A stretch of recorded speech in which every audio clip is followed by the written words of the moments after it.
All right, Cowboys Nation. The offseason is officially heating up and the Dallas Cowboys are making moves that could define the next few years of this franchise. Christian Parker as defensive coordinator is not just a hire. It is a statement, and I know some people out there are already trying to act like they know better. Like they are above the conversation, but let me tell you something. The players, the coaches, and people who actually understand football know exactly how significant this hire is. This is a team that desperately needs help in the defensive backfield, and bringing in a guy like Parker is a step in the right direction. But let's be clear. Hiring him is only the first part. The real work starts now. Because you don't win games or make real progress just by changing a title on a staff sheet. You have to give him the personnel. You have to support him, and you have to continue making aggressive moves to keep the momentum of this offseason going. This is one of the most important offseasons the Cowboys have faced in a long time. And it's not just because of a new defensive coordinator. It's because this is the last real chance to maximize the Dak Prescott window. Every decision from here on out matters. The Cowboys have already made big changes by moving on from certain coaches and players. And now the entire organization is getting a facelift. This is not a minor reset. This is the final push to win a Super Bowl with Dak while he's still in his prime. The truth is, our Super Bowl window is going to be dictated by the moves we make this offseason. Whether it's coaching staff decisions, free agency signings, draft strategy, or trades. This is the season where the Cowboys either step up or fall behind if Jerry Jones wants to build a team that competes for championships for the next 3 or 4 seasons. The time to do it is now. Now let's talk about the timeline and what's coming next. The off-season calendar is pretty straightforward, and there aren't many major events until the East-West Shrine Bowl and the Senior Bowl in late January. That's where coaches like Aaron Glenn and Lunda Wells get hands-on time with prospects who could be crucial in this year's draft. That's an important advantage because it gives the Cowboys the chance to see these players in person, not just on tape. Then February brings the Super Bowl, and shortly after, February 17th marks the start of the franchise tag and transition tag designation period. This is likely when we'll see the Cowboys make their first major roster move. The expectation is that they will franchise tag Micah Parsons, and that's not a sign that they don't want to keep him long term. It's simply a way to send a message to the rest of the league, hands off our guy. That tag will likely be placed sometime between February 17th and March 3rd, which is the deadline to designate franchise and transition players. Then March arrives, and everything accelerates quickly. March 9th is when legal tampering begins, meaning teams can start talking to agents of pending free agents. March 11th is when the new league year starts, and free agency officially opens at 3 p.m. Central Standard Time. That is when the madness begins. And that is when the Cowboys will have to show if they are truly serious about improving this roster. The big question is, will the Cowboys be real players in free agency this year? The answer is yes, because they have the ability to open up significant cap space through restructures and strategic moves. The Cowboys can open up as much as $90 million in cap space just through potential restructures. They can convert parts of existing contracts into veteran minimum deals and bonuses to free up space. For example, they can restructure deals like Jake Ferguson's, Don Bland's, Osa Odighizuwa's, Tyler Smith's, and C.D. Lamb's, and of course, the biggest move could come from restructuring Dak Prescott's deal, potentially saving up to $31 million in cap space. That's just the start. On top of that, the Cowboys could free up another $26 million in cap space through potential releases.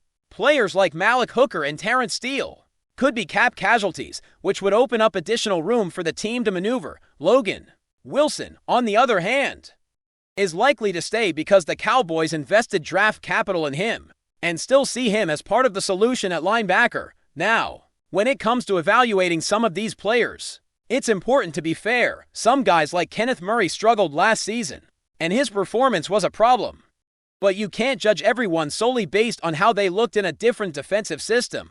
The Eagles' defense was not the same environment, and some players were clearly dealing with mental and processing issues rather than pure talent deficiencies.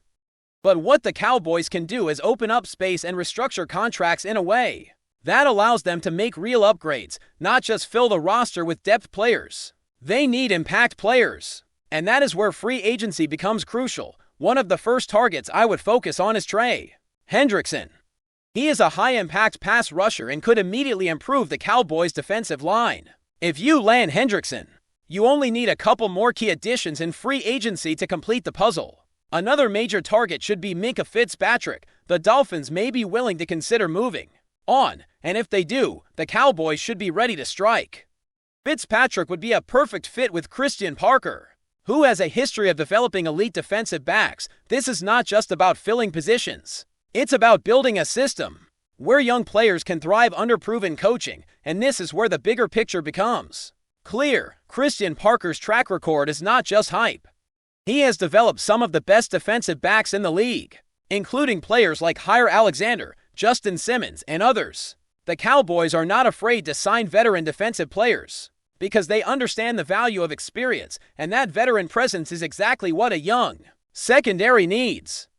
Imagine adding a veteran safety like Justin Simmons to help guide the younger players, while also providing leadership and on-field communication.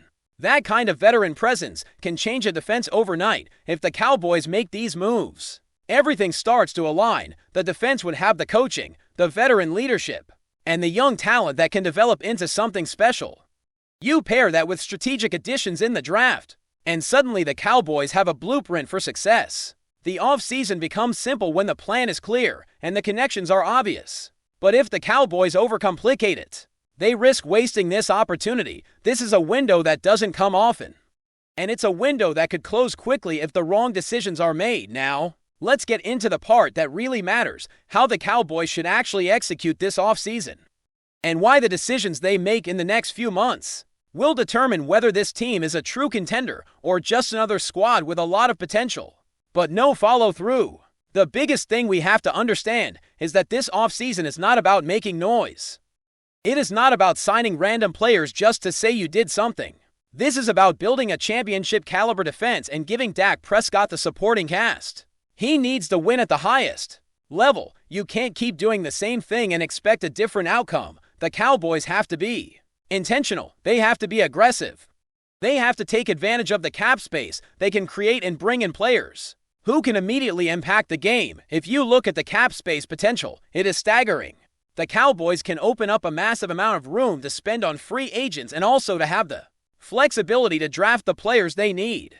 But here's the key: they cannot waste that money on filler. They have to target players who can be difference makers. Trey Hendrickson is a perfect example of a player who can transform the pass rush. If you add someone like him, you immediately force offenses to account for pressure. That changes the whole dynamic of the defense. And if you combine that with the right secondary pieces, you start to build a defense that can actually win games when the offense struggles. Because let's be real, Dak Prescott is going to have off nights. Every quarterback does. The difference is whether your defense can keep you in the game when that happens. Now, let's talk about the defensive backfield, because that is the area where the Cowboys have been most vulnerable. The Cowboys need a veteran presence, and the idea of bringing in someone like Justin Simmons makes a lot of sense. Simmons has proven he can be a leader and a playmaker. He has been coached by Christian Parker before, and that connection matters. When you bring in a player who already knows the system and has success in it, you reduce the risk. Simmons is also a player who can help develop younger talent. That is exactly what the Cowboys need. They have a lot of young guys who have potential, but they need a mentor. They need a field general in the secondary. Simmons can be that guy. Then you have the linebacker room. This is another area where the Cowboys need to make smart decisions. Quincy Williams is a player who has been in the league and has shown he can perform at a high level. 2 seasons ago, he was a first-team All-Pro, and he still has the ability to be a significant contributor. Bringing in a veteran like him would provide stability and experience, and he would fit naturally with the Cowboys' defensive scheme. Plus, if you bring in Quincy Williams, you are also creating a situation where you can keep Aaron Glenn in the building, and that continuity is valuable. You don't want to completely overhaul the coaching staff every season. You want to build something sustainable. When you look at the bigger picture, the strategy becomes clear. You want to pair veteran leadership with young talent. You want to bring in players who have been successful and have the ability to lift the entire unit. That's how you build a defense that can compete with the best teams in the league. And the Cowboys have the advantage of being able to do that. They have the cap space. They have the draft capital. They have the coaching direction. All they need now is the execution, but execution is where the Cowboys have sometimes struggled. They have had opportunities in the past and they have let them slip away. That cannot happen this offseason. The team needs to be proactive. They need to be decisive. They need to move quickly and not let other teams swoop in and take the players they want. If you wait too long, you end up with leftovers. And that is not the type of roster building that wins championships. This is why the franchise tag and free agency period are so important. The Cowboys have to be ready to make moves early and set the tone. If they can secure key players and then add impact free agents, the draft becomes a way to fill the remaining gaps rather than the primary method of rebuilding. Now, let's talk about the draft for a moment. The Cowboys need to be smart with their picks. They need to be willing to trade back if it makes sense. And they need to be willing to take the best players available at positions of need. But they also need to avoid reaching for players just because they feel pressure to make a move. The draft is a valuable tool, but it is not the only tool. The Cowboys have the ability to use free agency and trades to get the players they need. The draft should complement those moves, not be the entire strategy. And that is something the Cowboys have to understand going into this offseason. Another thing that has to be addressed is the mindset of the fan base.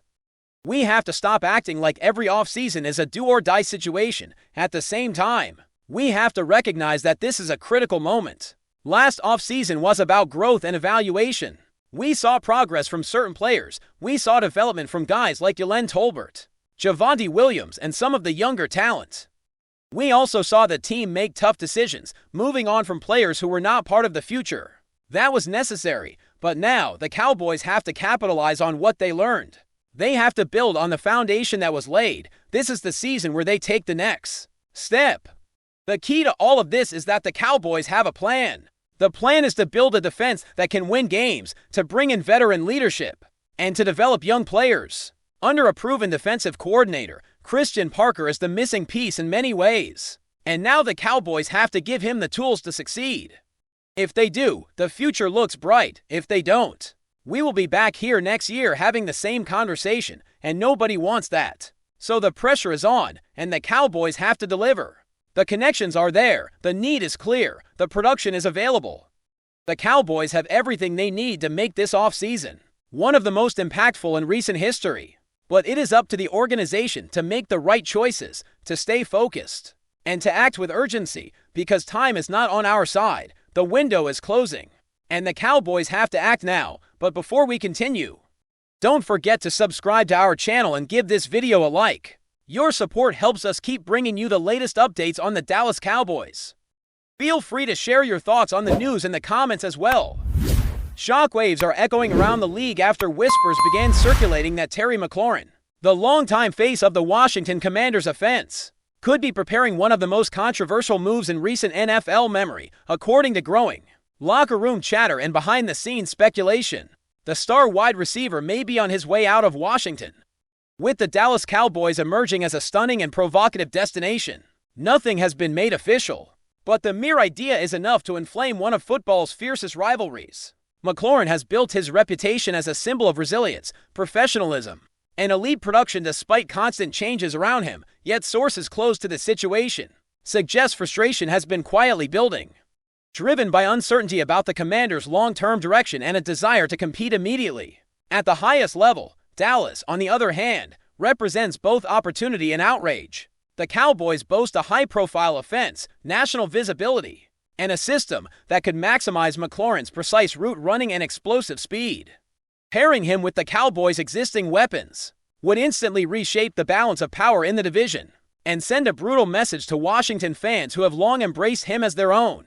League insiders describe the scenario as unlikely but very real, the kind of move that starts as a rumor and ends up redefining careers. Financial maneuvering, potential trade packages, and internal resistance all remain obstacles. But the smoke continues to thicken. For Dallas, it would be a bold, ruthless strike. For Washington, it would feel like betrayal. Until clarity arrives, the NFL world is left to imagine Terry McLaurin wearing silver and blue, torching defenses in a Cowboys uniform, whether fantasy or future reality. The speculation alone has already set the rivalry on fire. That's it for this update. If you enjoyed the video and want to keep receiving exclusive news about the Dallas Cowboys, Please subscribe to our channel and give this video a like. We always look forward to your comments and opinions. See you in the next video.